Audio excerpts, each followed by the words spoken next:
आपका स्वागत है इंडिया पब्लिक खबर की स्पेशल बुलेटिन में और मैं हूं अर्जिता मिश्रा। इसमें हम आपका तारुफ कराते हैं देश और दुनिया की तमाम बड़ी खबरों से विस्तार से। तो चलिए बिना किसी देरी की शुरुआत करते हैं इस वक्त की बड़ी खबरों की।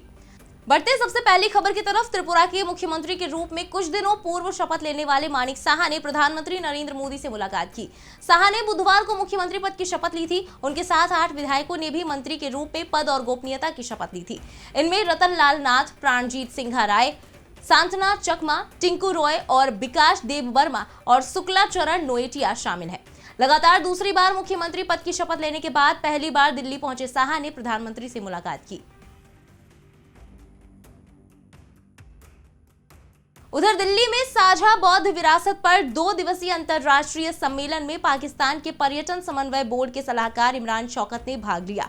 इस दौरान उन्होंने एससीओ के सभी देशों को बौद्ध विरासत के लिए अग्रणी कदम उठाए जाने के लिए भारत की सराहना की।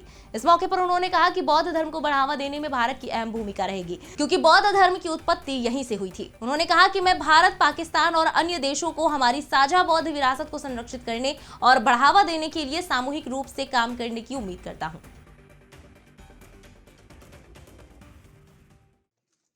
The connect between the SCO countries as far as Buddhism is concerned?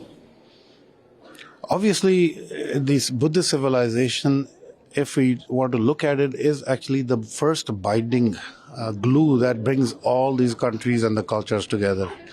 And as the Honorable Minister said earlier in her speech, it would be very nice to be able to go back in history and forget the differences and go back to how we were all connected then and how we can find the commonalities rather than the differences between all of our different cultures. And remember, at one time we were the same culture and we were the same people. Rahul Gandhi के बयान पर सियासत थमने का नाम नहीं ले रही है। वहीं राहुल गांधी के बयान का समर्थन करने वाले कांग्रेस अध्यक्ष मल्लिकार्जुन खड़गे के बयान पर केंद्रीय मंत्री प्रहलाद जोशी ने प्रतिक्रिया दी। मीडिया से बात करते हुए जोशी ने कहा कि खड़गे जी ने कहा था कि बीजेपी देश में तानाशाही कर रही है, लेकिन हम सभी जानते हैं कि कौन सी पार्टी तानाशाही करती है और किस पार्टी के अध्यक्ष के साथ कैसा व्यवहार किया जाता है। वहीं राहुल के बयान पर उन्होंने कहा कि राहुल गांधी ने पश्चिमी देशों को देश के अंदरूनी मामलों में दखल देने का न्योता दिया है। उन्होंने भारत की संप्रभुता पर सवाल उठाया है, इसके लिए उन्हें माफी मांगनी चाहिए। डिक्टेटरशिप कौन किया है इस देश में और कौन डेमोक्रेसी को कैसे किया और उनके पार्टी में कैसा है। आज भी पार्टी के अध्यक्ष खड़गे जी के साथ पार्टी में कैसा व्यवहार होता है और जो परिवार के साथ क्या व्यवहार होता है सब जानते हैं। हम सिर्फ ये कर रहे हैं, he has questioned the sovereignty of India. Rahul Gandhi has questioned the sovereignty of India by inviting European Union and America to interfere in the internal matters of India. And here it is a government which is duly elected by the people. And it is the most popular government of, single party majority government after 35 years. They are not able to digest that. This is their problem. They are not able to understand and digest that people have given mandate. Mr. Rahul Gandhi and their pura drama company, they feel that they are born here in India to rule. And this itself shows who is dictator. बढ़ते हैं अगली खबर की तरफ। Oscar में भारत को 2 awards मिलने की खुशी राज्यसभा तक पहुंच गई। दरअसल द एलिफेंट विस्परर्स के अलावा एस राजामौली की फिल्म RRR के गाने नाटू नाटू को बेस्ट ओरिजिनल सॉन्ग कैटेगरी में ऑस्कर अवार्ड मिला।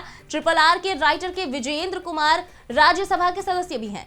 इस पर राज्यसभा के सभापति जनदीप धनखड़ ने चर्चा की। इसके बाद कांग्रेस अध्यक्ष मल्लिकार्जुन खड़गे ने पीएम नरेंद्र मोदी पर तंज कस दिया। खड़गे ने RRR के गाने नाटू नाटू को ऑस्कर मिलने पर सराहना की। सरकार पर कटाक्ष करते हुए उन्होंने कहा कि उम्मीद है कि मोदी सरकार इन पुरस्कारों का श्रेय नहीं लेगी। I also join to congratulate both the awardees and particularly first time such an award is given to this Natu Natu and also to the elephants, these things. So both mostly they come from South India. It is great pride for us, and also I we are very proud, and whatever you have told, we are with you. But only my request is that the ruling party should not take credit that we have directed, we have written the poem, or Modi ji has directed this film. They should not say. That is only my request. It is a contribution of the country. Kerala के तिरुवनंतपुरम से कांग्रेस के सांसद शशि थरूर ने राहुल गांधी के बयानों को लेकर छिड़ी बहस के बीच पीएम मोदी को घेरा। प्रधानमंत्री नरेंद्र मोदी समेत भाजपा के तमाम नेताओं ने राहुल गांधी पर विदेश में जाकर भारत को बदनाम करने के आरोप लगाए हैं। हालांकि शशि थरूर ने अब पलटवार करते हुए पीएम मोदी को ही विदेशी जमीन पर भारत की बदनामी के लिए जिम्मेदार ठहराया है। कांग्रेस सांसद शशि थरूर ने कहा कि राहुल गांधी ने ऐसा कुछ भी नहीं कहा है जिसके लिए माफी की जरूरत हो।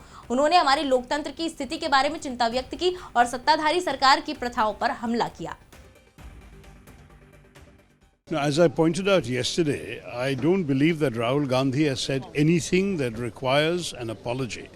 If you look at his statements carefully, and he made 3 or 4 different appearances in the UK, in every one of them he consistently expressed concern about the state of our democracy, the attacks on democracy by the practices of the ruling party and the government.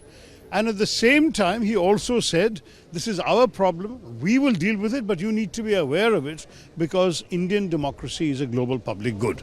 I find nothing wrong with this. Frankly, it is much, much milder than what Pradhan Mantri Narendra Modi has said in foreign countries, in Europe, in China, in Korea. He has constantly attacked the Congress party, the previous governments, the alleged lack of any progress in the country before he came to power. All of this kind of discourse abroad was initiated by Prime Minister Modi, not by the Congress party. एक तरफ जहां BJP Rahul Gandhi के बयान पर कांग्रेस को घेरने की कोशिश कर रही है, तो दूसरी ओर कांग्रेस अडानी और हिंडनबर्ग मामले पर सरकार पर हमला बोल रही है। इसी कड़ी में एक बार संसद में फिर से कांग्रेस सांसदों द्वारा अडानी मुद्दे पर विरोध प्रदर्शन किया गया।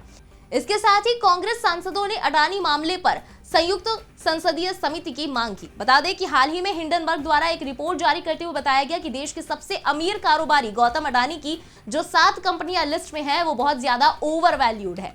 इसके साथ इस रिपोर्ट में अडानी पर स्टॉक हेरफेर और मनी लॉन्ड्रिंग का भी आरोप लगाया गया। इस रिपोर्ट के आने के बाद से ही कांग्रेस का मोदी सरकार पर आरोप है कि उन्होंने अडानी को कई तरह के फायदे पहुंचाए हैं। इस बीच तेजस्वी यादव के खिलाफ पिछले दिनों हुई ईडी की कार्रवाई और उनके दिल्ली स्थित आवास से करोड़ों रुपए की संपत्ति बरामद होने के बाद विपक्षी दल बीजेपी हमलावर हो गई है। मंगलवार को विधानसभा की कार्रवाई शुरू होने से पहले बीजेपी विधायकों ने तेजस्वी यादव के इस्तीफे की मांग को लेकर विधानसभा के बाहर जोरदार हंगामा किया। हाथों में बैनर और पोस्टर लेकर बीजेपी विधायकों ने तेजस्वी यादव के खिलाफ जमकर नारेबाजी की। रुक करते अगली खबर की तरफ। Chief of defence staff general Anil Chauhan ने मानवतावादी सहायता और आपदा राहत यानी HADR पर आधारित कार्यक्रम को संबोधित करते हुए कहा कि भारत ने इस क्षेत्र में पहले उत्तरदाता के रूप में महत्वपूर्ण भूमिका निभाई है। उन्होंने हाल ही में सीरिया और तुर्की में आए भूकंप के बारे में बात करते हुए कहा कि भारत हमेशा मानवता पर विश्वास करता है। तुर्की में चलाए गए ऑपरेशन दोस्त ने हमारी तत्परता, क्षमता और हमारी क्षमताओं की स्थिति को दिखाया है। India has been playing an important role in providing HADR in the region and beyond. We have undertaken Operation Maitri, that was the rescue ops during earthquake in Nepal, providing aid during cyclone Raul in Sri Lanka in 2016, earthquake in Indonesia in 2018, and flooding in Madagascar in January 2020. Supply of vaccines during the COVID-19 pandemic. Maharashtra के कृषि मंत्री अब्दुल सत्तार के बयान पर बवाल हो गया है। शिंदे सरकार के मंत्री ने कहा कि किसानों का आत्महत्या करना कोई नई बात नहीं है और ऐसी घटनाएं कई सालों से हो रही हैं। उनके इस बयान को लेकर विपक्षी पार्टियां जोरदार हमला बोल रही हैं। विपक्षी दल अब्दुल सत्तार के इस्तीफे की मांग कर रहे हैं। अपनी इस मांग को लेकर विपक्षी पार्टियों ने मंगलवार को विधान भवन के बाहर प्रदर्शन भी किया। वहीं कांग्रेस ने केंद्र सरकार और महाराष्ट्र सरकार को किसान विरोधी बताया है। टेरर फंडिंग मामले में चल रही जांच के तहत मंगलवार सुबह राष्ट्रीय जांच एजेंसी NIA ने जम्मू कश्मीर में कई जगहों पर छापेमारी की। जानकारी के मुताबिक कुलगाम, पुलवामा, अनंतनाग और शोपिया में संदिग्धों के घरों की तलाशी की जा रही है।